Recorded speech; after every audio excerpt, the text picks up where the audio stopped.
must be. Yeah. Turn. I did. Okay, any comments or observations? I think I'm finally getting to the point where I can listen, but yet I'm not quite there. Yeah, And it took me a while to get that. Normally I'd go to sleep. yeah.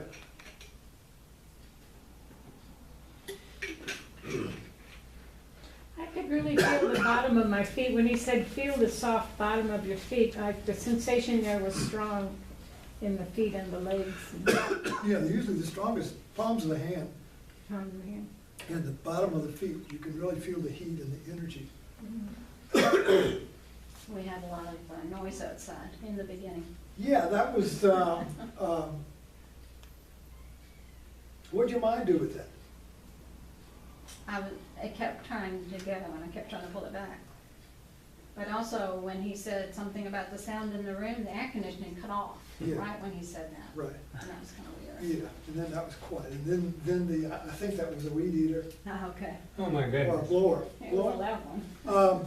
This is a metaphor for when you sit with this practice, there's several things going on. First of all, he's saying, let my voice be your voice.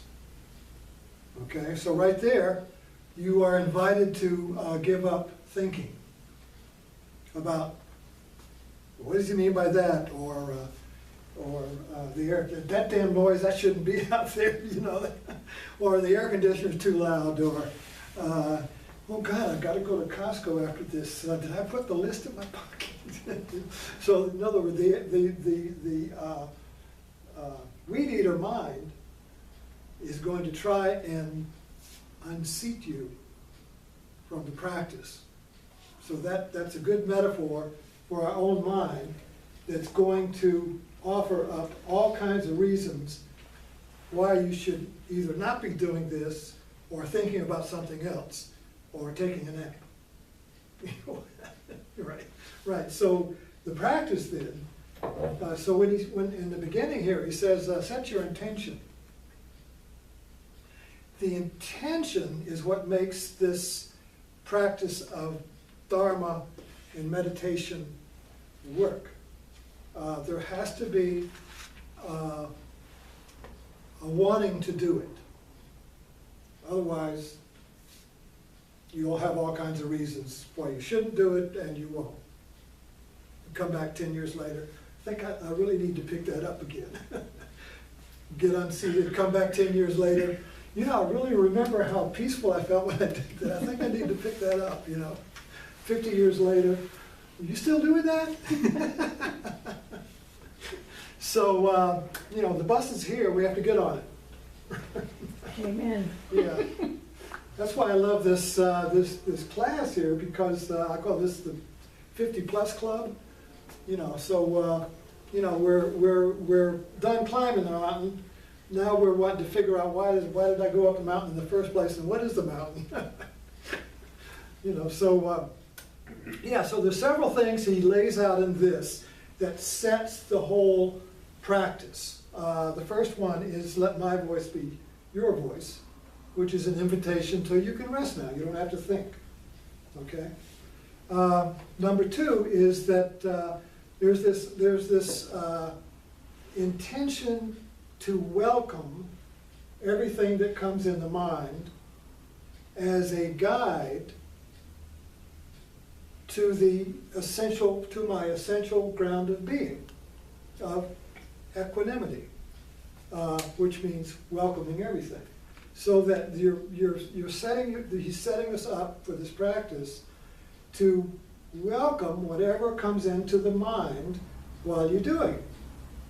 So, if you're sitting there and suddenly the mind says, I don't know how to do this, this is silly, or I'm not doing this right, or I can't stay awake, or it's finding some fault, that's okay. So you welcoming means it's okay to be here. You don't, I shouldn't feel that, or I shouldn't be thinking that. Or if the interruption comes by, you allow it to be there without fighting it and saying, You know, why is that guy doing it now during this class? You know, we should be in a better place. You know, we need to tell the administrators not to have them doing that next time. You know, we got some problem with it, you know. So this practice is setting out when you welcome something, you don't have a problem with it. You know, so whatever's coming into the mind during our practice is okay. We just notice it. So this idea of equanimity that he uses. Another good word is noticing. For instance, if I'm talking to you and I notice out of the corner of my eye a mouse runs across the corner, you know, I notice it, you know, but I don't say, oh my God, and take the and throw it at it. You see, that mouse shouldn't be here, you know. So that, but if you just notice something, you're allowing it to be there without reacting to it. I notice it. So if you know, so if somebody whatever, so this whole point of noticing is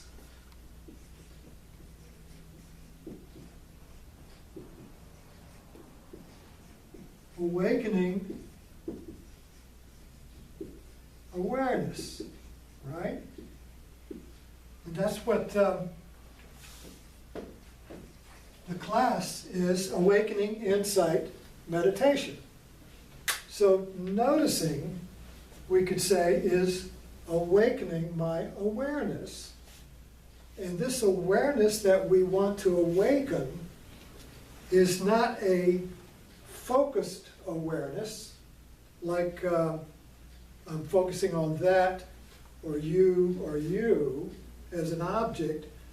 Noticing is that I'm noticing the whole, everybody here at once. See, I'm not resisting or objecting to or singling out or fixing anything. It's equanimity of noticing. So when we apply this to our mind, the awakened awareness then is kind of like a background awareness that notices what's going on without reacting to it and saying, this shouldn't be here.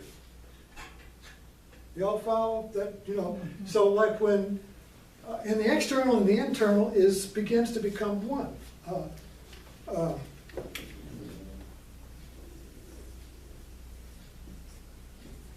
You all probably recognize this. This is the Taoist symbol, the yin yang. So it's a dynamic symbol. It's like two fish chasing each other. My wife and I used to do stained glass, and we're getting energy back to do it again. And my friend Errol is putting together, she's a graphic artist, and she's designing two koi swimming. You know, we have a little pond with koi fish, and this basically is two fish chasing each other. They're opposite, and each one is chasing each other like two dogs, or a snake eating its own tail. And it's dynamic, you know. So this really is a symbol or metaphor for our mind that is thoughts that are chasing each other. It's like where our mind is chasing each other to find, in other words, we're here, thoughts chasing thoughts. We want to get to here where the mind is at rest. And when the mind's at rest, what's there is awakened awareness. But when the mind is chasing itself, our awareness is not awakened, it's focused on what we're chasing. So if the weed eater interrupts my meditation, and it goes like, "Row," it's a great noise, really, you know. You know, if you listen to the noise, you know, it was really, sounded like a beast out there, you know, it was a beast, you know. So if I just rest in awakened awareness, the noise becomes interesting as noise. But if I'm here then I don't like that noise because the class should be still. And now that noise is interrupting my plan of how the class should be. And I'm irritated or angry with this noise because it's intruding into my expectation of this, you see. So now I'm at war, but we think I'm at war with the external guy out there. The war is with my own experience of the weed eater. See the difference?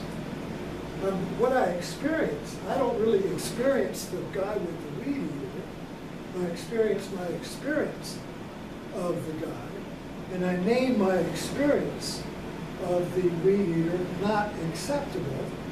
So now I'm at war or irritated with my own experience of the weed eater, my own thought. It made me more alert, because I had to be more alert to hear Yeah, the, so I was more it attentive. made the focus sharper on the, Yeah. So there are all different ways we can, it can make me, that would be a positive way, it makes me more focused. And the other one, then it makes me less focused because all I can think about is that son of a bitch out there. If you get irritated, it makes you less Yeah, focused, right. but if you focus, it So makes in you- this practice, the irritation, if I have irritation with an interruption, dog barking, my wife calling me to go get something or whatever, if I find myself irritated with that, that becomes my meditation, and I welcome that. You see? So now I just move back a step and say, oh, there's irritation. How interesting, So isn't that interesting? Now I'm interested. Now I'm aware of my irritation as irritation instead of being irritated with whatever's irritating me because I'm not being peaceful like I should be. Anyway, so that's one aspect of this setup here, is that he's setting us up to play with welcoming, and we start with our own physical body sensations. And it's not easy to do this practice because thinking, the weed eater,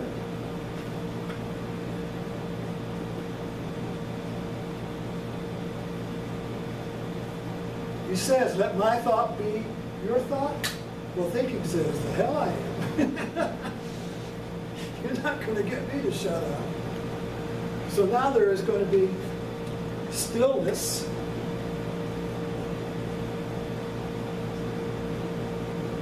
Now, stillness is my intention, just to let his thought be my thought. I'm just going to listen.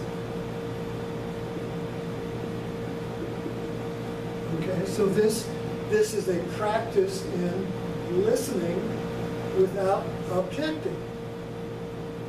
I'm just going to listen. So I listen to his words, and then he tells me to listen to my body. And if you notice, it's kind of like a little flashlight, right? And he'll go, now listen to or become aware of the sensations in the mouth. He points at the mouth, tongue, right, inside, ears, right, eyes, head, forehead.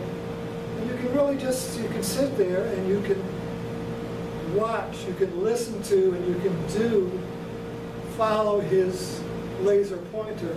Now, it's just like that, now point, now become aware of the air on your nostrils, right? And now the back of your head. And then he does something different.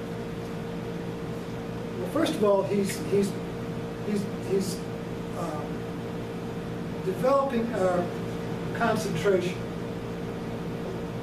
Because if he says, focus on the air coming out of your nose, you have to concentrate on that.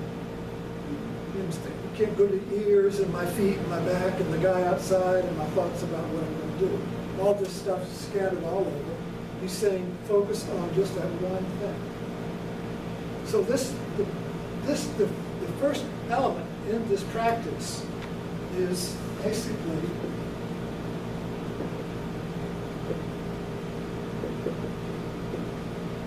concentration. It's not boot camp. this is an elementary school. This probably was a first grade ball. This is first grade. First grade concentration, just to stop the mind from, well, it's like a dog. You know, you get a dog, you train it, heel, sit, lie down. It concentrates. If you don't train it, the dog's running all over the place. So the mind is like that. It just runs all over the place, sniffing at a turd it can find, wetting on the floor, chewing the furniture. It's a mess. Not trained at all, because that culture doesn't do that. You don't do this in school. How to do it. So that's the first elemental part of this practice. It's just basically sitting down and learning how to focus the mind from direction.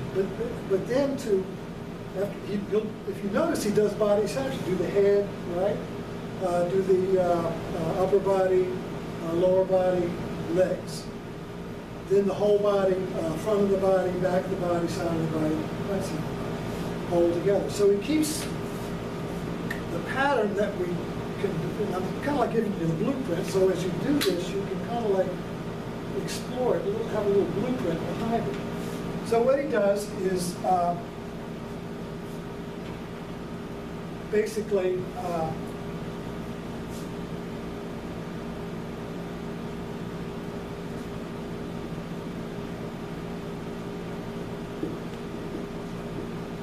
he breaks the head up into parts.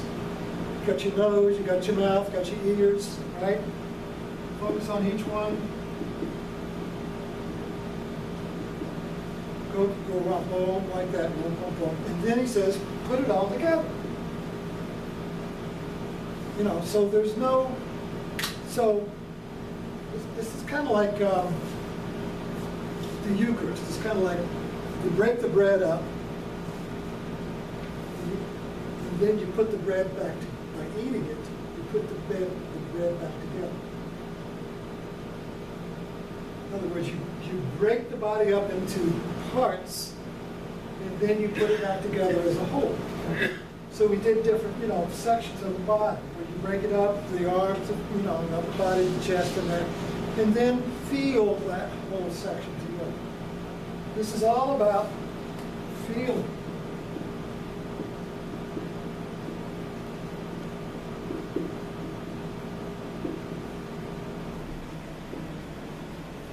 He's not saying think about the body. He's not saying think about the nose, which is what we usually do. Somebody says, how's your nose? Well, I'll think about it. But he's saying getting into the, what he calls raw sensation. And this is what's so difficult to do. As Virginia pointed out, it's really, we're so conditioned to think about our body as a machine. My thumb hurts, so I take it to the doctor.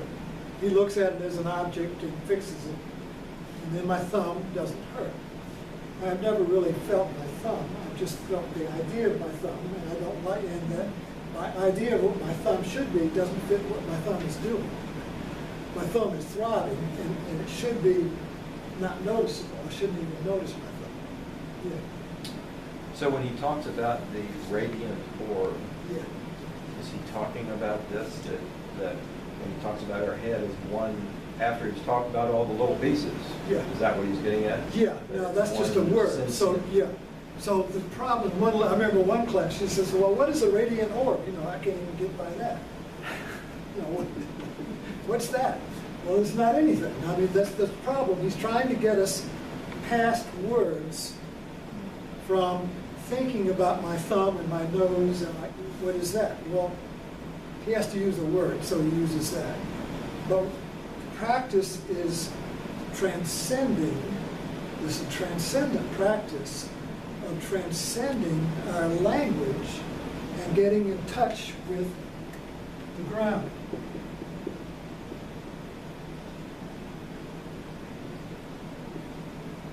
Or the body. So this first application, these two right here are grounding practices.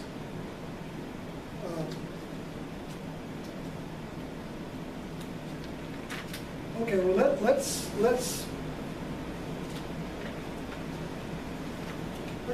take a look at this. In this paragraph.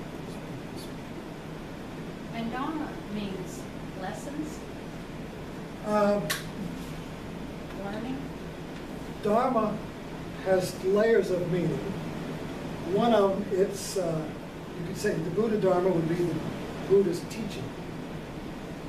The next level would be Dharma is the life itself, the laws of life. Third, it would be both objective, in other words, you could read about it or study it or listen to me talk about it, or you would discover it in your own life. So it's either objective, I can learn it, or I can discover it. So then it's revealed. Okay? The Dharma cannot be pinned down, in the same way you can't pin life down. So that same way with the radiant orb, can't pin down the raw sensation of your head. See, there's no word for the feeling or sensation of my head. I give it a word, but the word is not the sensation. It's like the menu is not the food. If you go to the restaurant, the menu describes the food, but you don't eat the menu. You eat the food. And, oh, this is so good, you know. What does it taste like? Well, here. Right? I mean, you can't describe sensation and have the description be the sensation. It's always an abstraction of life. So the problem with our culture is that we live in a thought-dominated culture. Everything in this room is made of thought. Somebody thought of that, this, everything made of thought, concepts, put them together. And we're losing touch rapidly with the ground. Maybe out there, there's a little, everywhere we go now, we have it all asphalted in, there's a little patch of ground, right? Little patch here and there, a little park there. But this teaching is psychological rather than external. So the ground I'm looking for is not the park out there, but my ground. What is it in me that is free from thinking? You see, what is it? Where is my center that is stable, and no matter what the mind is doing? Now again, we're looking at the mind being internal and external. When the weed eater came, there was an external weed eater, right? And I have no control over that external weed eater. I experience the noise of the weed eater. So the meaning of the weed eater is conditioned by the way I experience the weed eater. One person could cuss him out. The next person would not even hear it. The next person would be indifferent to it, equanimity. And you know what? Everybody would experience a different weed eater. Nobody would really know the weed eater because we just named it. All we know is what we named it. So this whole practice is a transcendent practice to move us through our thinking that has enveloped our being like a ozone layer. You know, like our earth, our ground, our essential being is enveloped in a film or bubble of thought, and we're conditioned to believe that that thought bubble is reality, and we have lost contact with our ground of being. and we can't get in touch with it. So we're running around looking for a ground. And so we get into a religion or a political party, or we look for our ground externally. Relationship, get a new car, I'm grounded in my new car now, you know, whatever. So the ground is external, but the ground in this teaching is internal.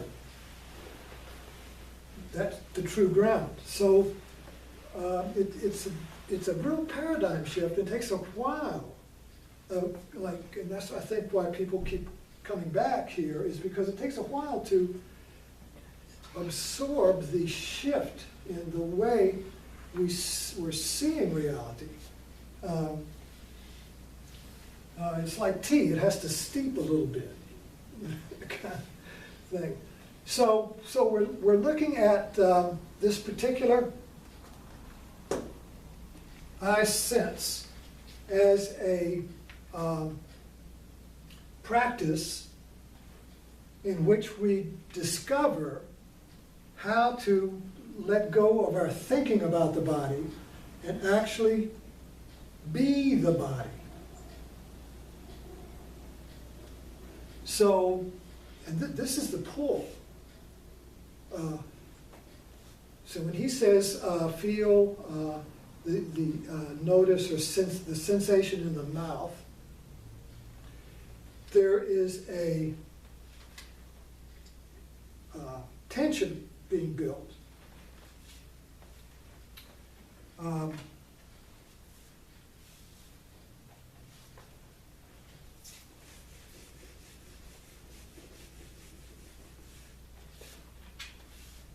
Let's see if we can do this. I just discovered this word, this hope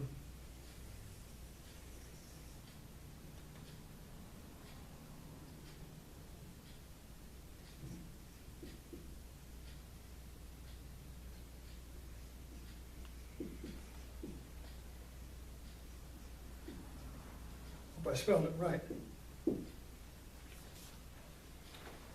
I didn't know what this was. I was reading about it the other day in one of my books. But it's the sign of the fish, the Pisces, Vesica Pisces is a Catholic term. And it's the sign of the fish. Mm-hmm. It was an early Christian symbol. Early Yeah, Christian. Christians do Yep, too. yeah, it was called the vessel of the fish. Well, what does that mean? I never knew what it meant. But I made a connection because last week I talked about my experience in submarines as a metaphor for diving beneath the surface, which is meditation. And the submarine is a fish. Okay? So I just put a little conning tower up there. Okay, so the Vesica Pisces is this section right here. If you take away all this, you've got a fish. But how you make the Vesica Pisces is two circles. It's here. Now I didn't make this very well, but these are both. This dot is the center of this circle, and this dot is the center of this circle, and they intersect. And now the Pisces is either going to be a wound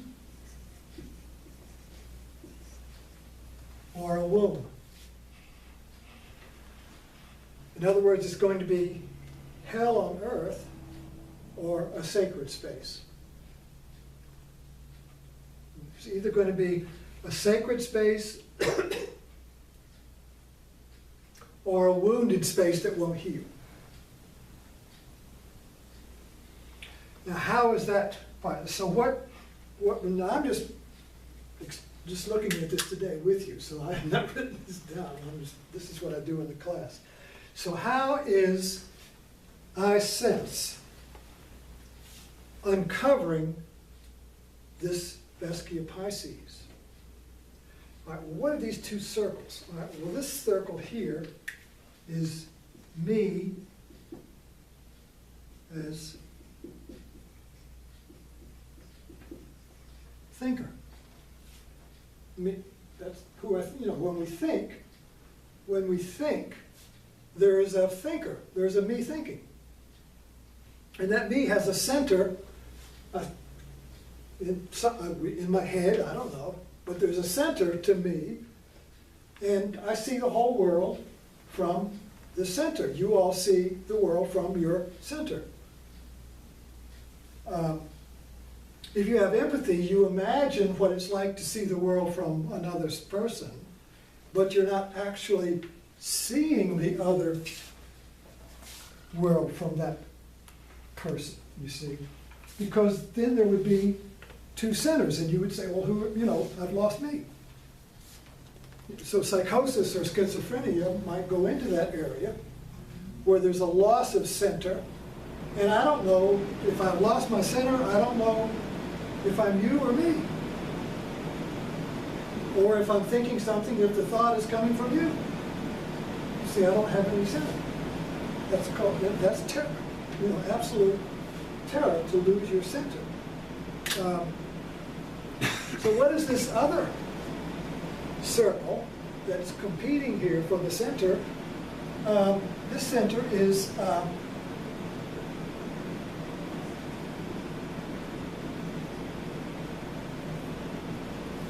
being. This center would be the sensation of my breath on my nose, or the sensation of the energy in my hands. It's very simple. See the difference here? I think about the energy in my hands. I am the energy in my hands. If I am the energy in my hands, there is no me there thinking about it. I suddenly cut the cord and I become the energy in my body.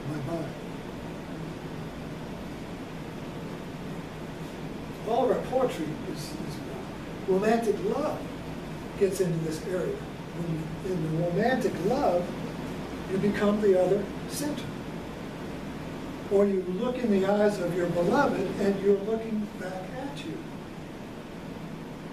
This is romantic love, where two centers become one and see each other through the other's eyes. So that would be the womb, that would be the sacred space.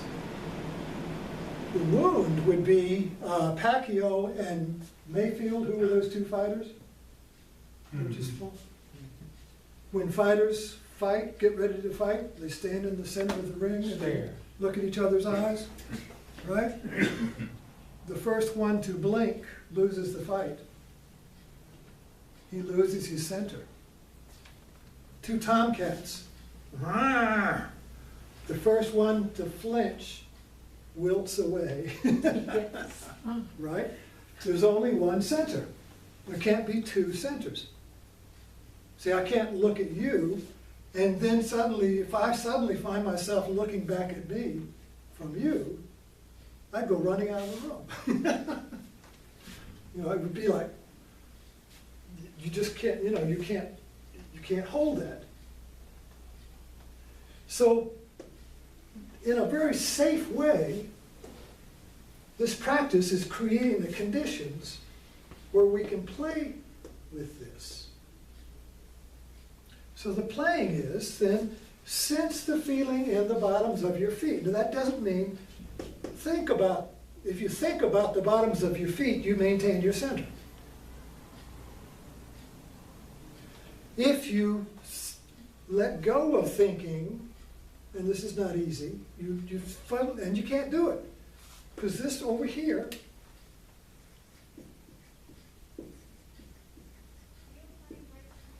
is willpower. The me has willpower. So I can't will not to be me. I can't will or try to be the energy in the bottom of my feet. So it has to come upon us by accident. You're doing this. Finally, you give up trying to do it, and you just, for a second, you may slip into the energy of your the sensation of your, and then, whoa, what was that? Then you're right back here. Well, that was neat, right? Now I'm thinking about it. Yeah? So there's setting up the conditions where you can slip out of your center of a thinker and slip into the ground of our being. Okay? So it becomes a thing back and forth. And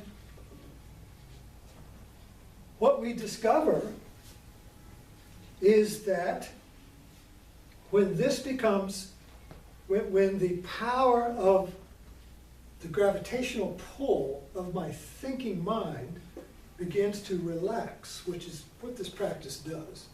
It begins to relax the gravitational pull towards me as center. Me is important, me as center. Relaxes that, our being begins to unfold to us. And being has no boundaries.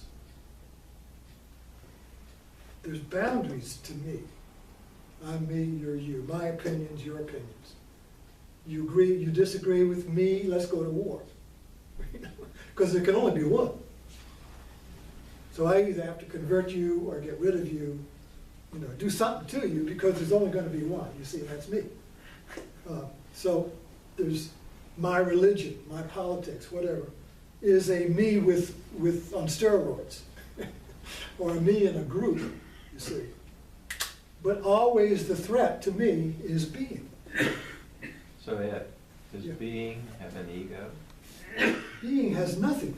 It is no ego. There's but no name. Obviously, me has an ego. Yeah, me has a name.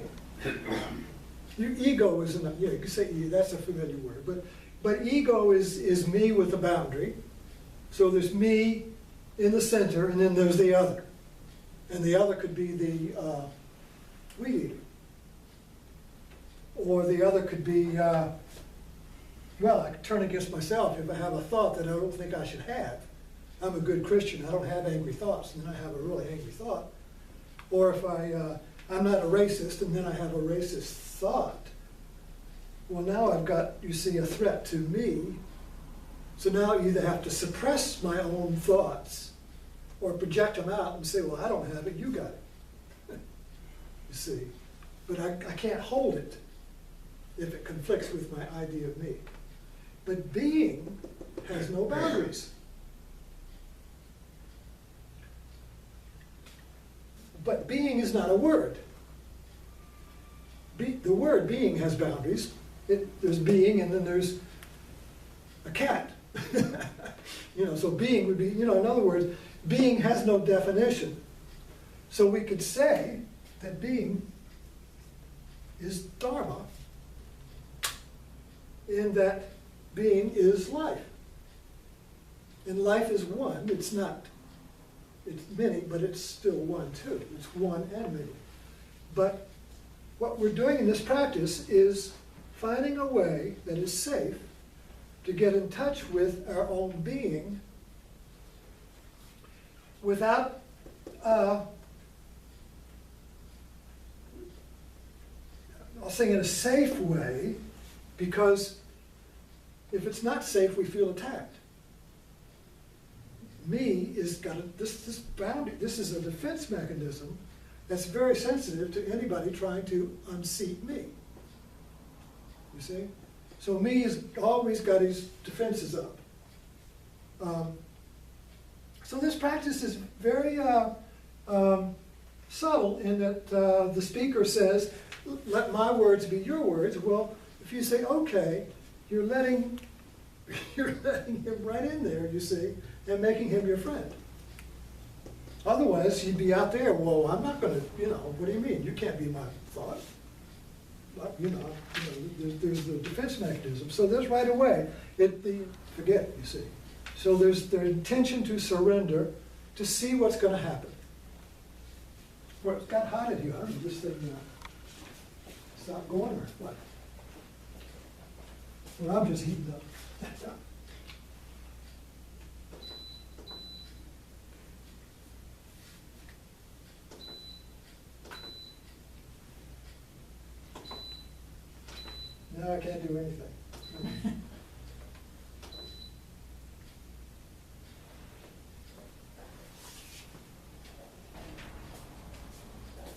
Okay.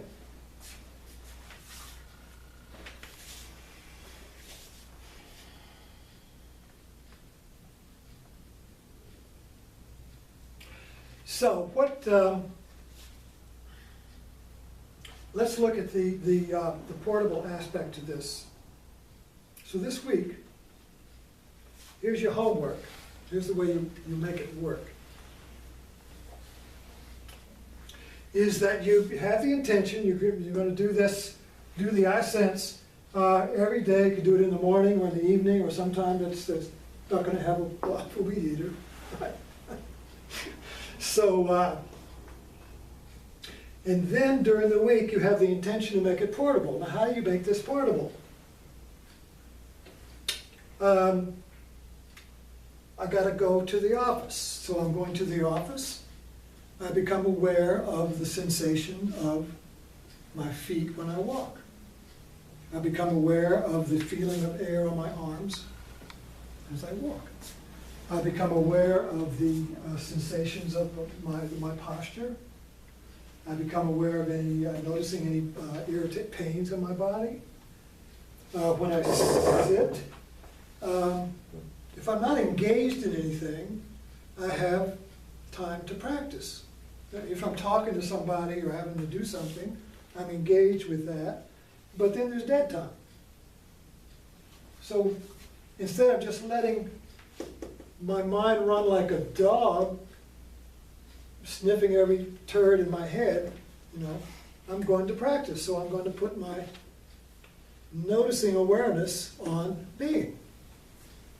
So if I'm sitting, I notice, this is what I do.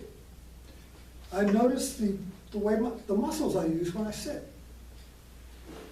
So, I notice how I have to use my arms, and then I notice, when I sit, I notice the pressure on my legs from the seat. Or then I expand, and I notice sounds. Oh, there's a bird, or a dog in the distance, or children playing, or there's a TV in the other room. So I notice the air conditioning. So I just become aware. I'm noticing the being inside and out. See, there is no difference between the being that I feel in my body, the energy in my hands, and the energy that air conditioner just caused. It's all being. Only me divides the line and say, well, I'm me, and the air conditioner is that, you see. Which is, there's nothing wrong with that. I mean, we have to do that in order to be able to go over and turn the thing on. We need that. But what we've lost is the being part, the oneness. So that has to be regained because we have been conditioned out of it for the past 500 years. So this requires an intention to do it, and it requires a practice. So if you're sitting in the car and there's a traffic light there, you just pause and you begin to notice people walking. You notice what your mind's doing. You notice how you feel the air. You notice a bird flying over. So you practice stillness.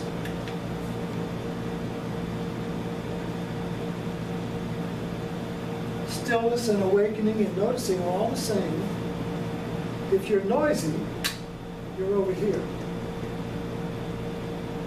Thinking is noisy. And then thinking has emotional baggage. You have a thought about an argument, the next thing you're feeling the argument. So thinking is like getting on a plane with a lot of luggage. Emotional baggage. So you notice that. But the noticing is not moving. If you don't notice it, you're moving with it. You're on the plane with the emotional baggage, and you finally get off and say, oh, geez, I'll never do that again. Or then you got to get rid of the cause for the baggage which was somebody else, so now you gotta go get rid of that person or that situation, believing that if you get rid of the external cause, you don't have the baggage. But it follows, you see, because the cause is not externally, it's internal.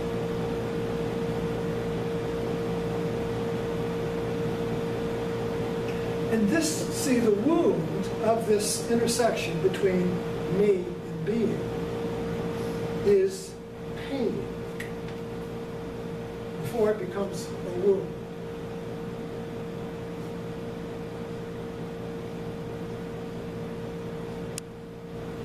And the pain of this intersection creates a need to escape it. And we're very creative, so we come up with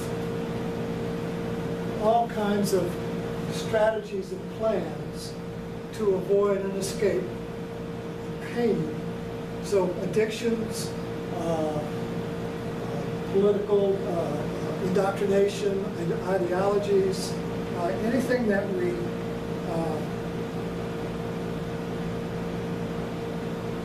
use, it becomes useful to get rid of or avoid or repress the pain that is created by the incompatible opposites of these two circles. They're incompatible,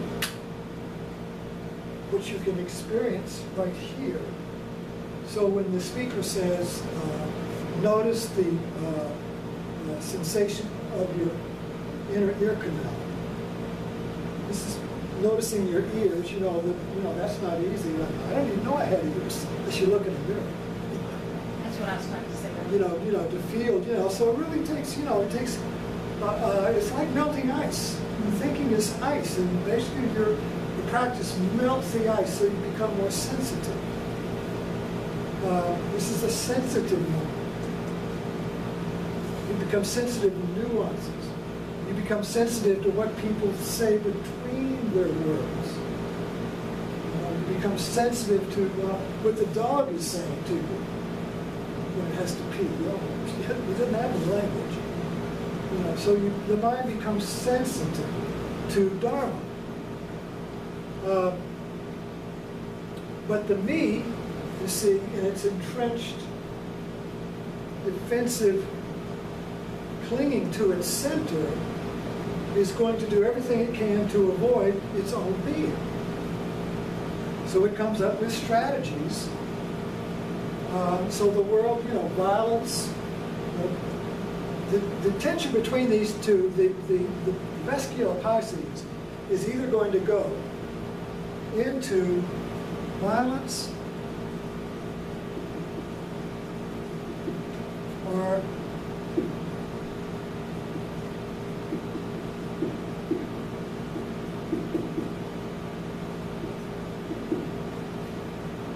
it's either going to go, it can only go in two ways, because we got to get away from it. We have to solve this dilemma of two centers. One way is through violence, which is get rid of the other center, the threat, or through a creative leap. And the creative leap that Buddhism, the Buddha teaching pushes us to, is discovering a new center that is not located in thinking. So this new center is able to flow with reality. Oh, so I said that I had a good story to tell, so let me tell a story that will kind of like, I think, very personalize this. So I live in Blackstone, 50 miles from here. There's a private school called Kinston, and they were having a school play called Trek. Oh, a little school play.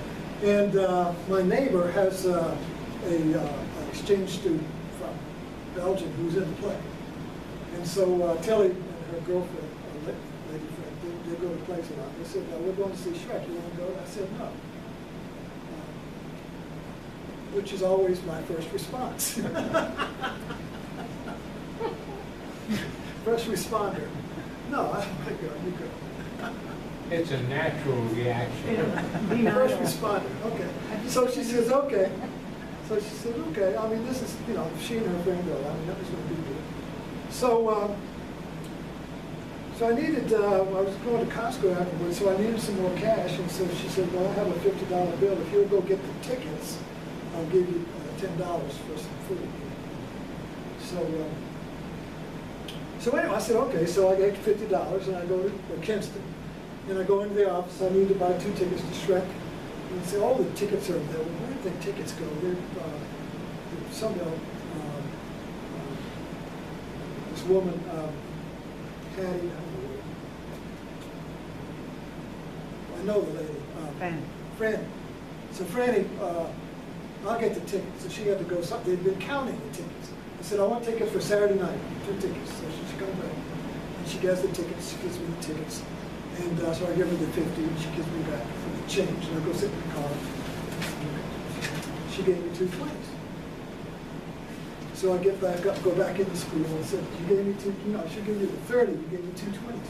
Oh my God, she was laughing about that. Oh, before that, so before she gets the tickets, they had the library right next to the office, so I step in the library, and there, sitting right there, is a shield. My next door neighbor's exchange student is taking a test, and I said, hi, Shield. I said, I'm here getting some tickets for Shrek. He said, oh, you're going to see me? Come see me? And I said, no. I didn't want to lie. I wasn't going to the play, So I just see you all. So I had a little, well, okay. So I come back in, I get the tickets. Go back, I get the money. Go back in, she gets the right change. I go home and say, here's your tickets. And Tilly looks at them and says, this is for Sunday. I said, well, use them, they'll take them Saturday night. She says, you got to go back.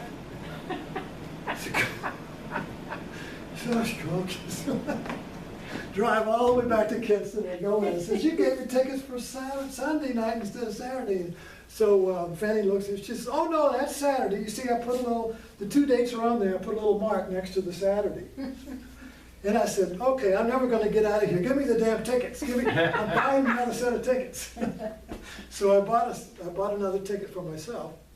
And something shifted. So, what shifted? The little boy? Huh? Little boy? He said he was gonna be in the play. Yeah, well, he's a senior, but yeah. No, there was, in other words, I began to look at this thing.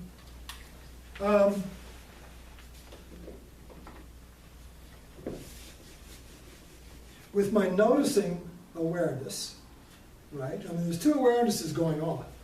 One of them is me, the thinker. I don't go to the play, period.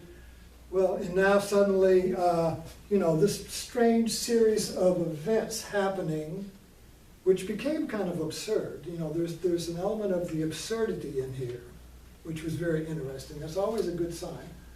The absurdity was beginning to happen. I had to go back 3 times.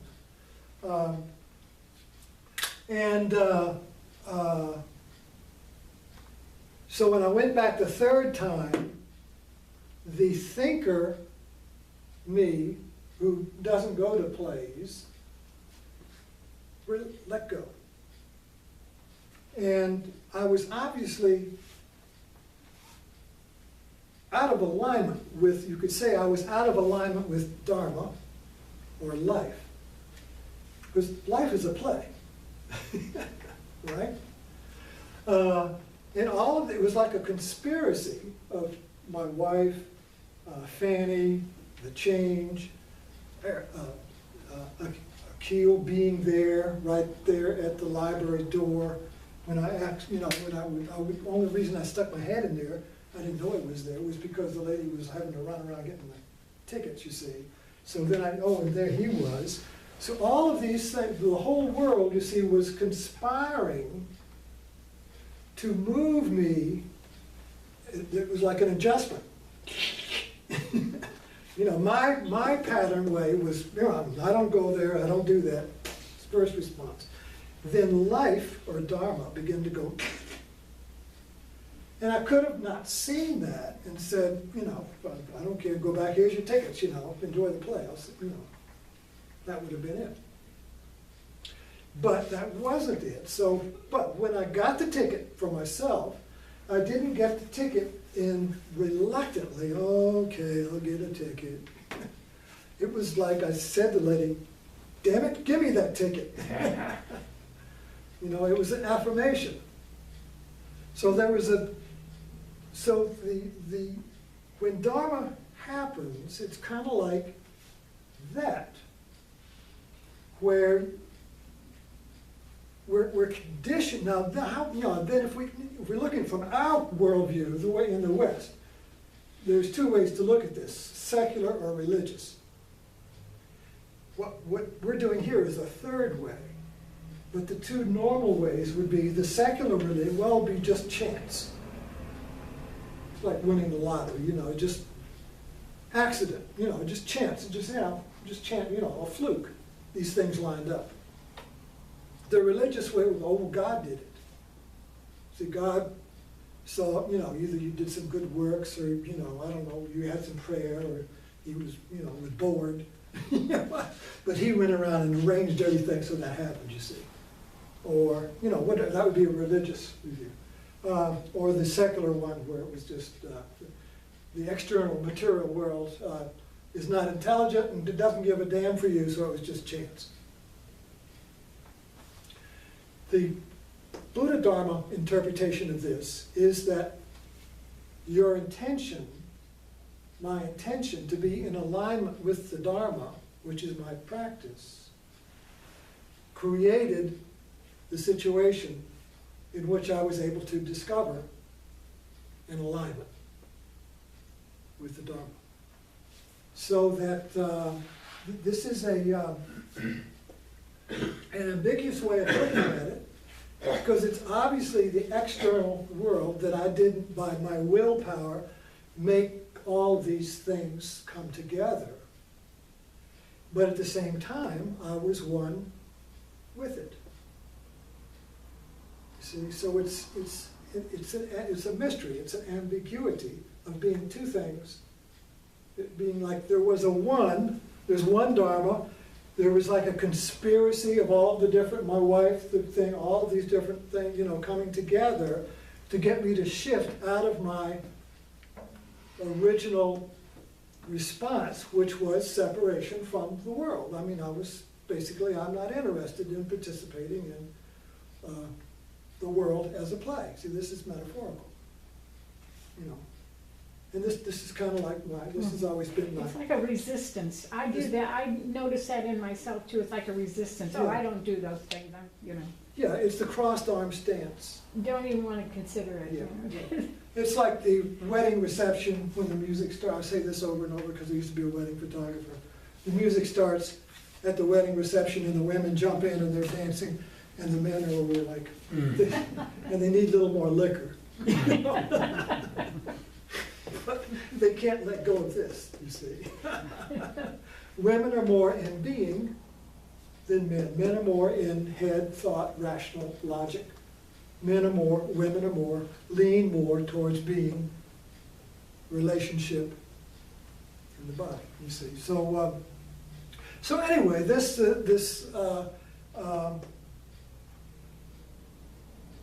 whole little drama, you know, was basically unfolded because, from my view, is that this is my intention for this to happen. This me to relax and be more fluid and be more open and sensitive. That's my intention. So this intention creates the conditions in which the world conspires, because conditions are the world. It's not like a single condition. It's like this is a condition. This classroom is a condition for this talk to happen. The talk wouldn't happen if the conditions were not here. So if you all weren't here listening, this talk wouldn't happen. So we're all creating the talk together by our intention to have the talk. If you all were doing crossword puzzles, there wouldn't be anything going on. Because you wouldn't have the intention. So getting back to our opening to I sense, that he says, when set your intention, that's what he's talking about. You know, what is your heartfelt intention?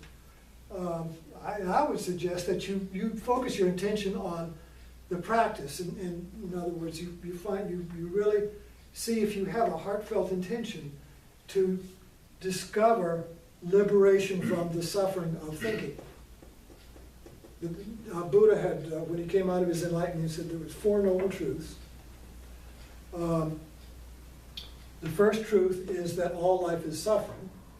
And what he's saying there is that all life is this, that we all feel discontent in subtle or great ways about our experience of life. There's always something missing. I'm always a little bit of outside of life. I'm always a little disconnected. There's always a flaw. And if I do have something perfect, it's gone in 2 minutes. You know, so we can't hold it if we get it, and we can't get it if we want it. So there's this discontent. Thoreau called it, man lives in quiet desperation. And that is this wound here. So we're all, it's like the wound of human consciousness.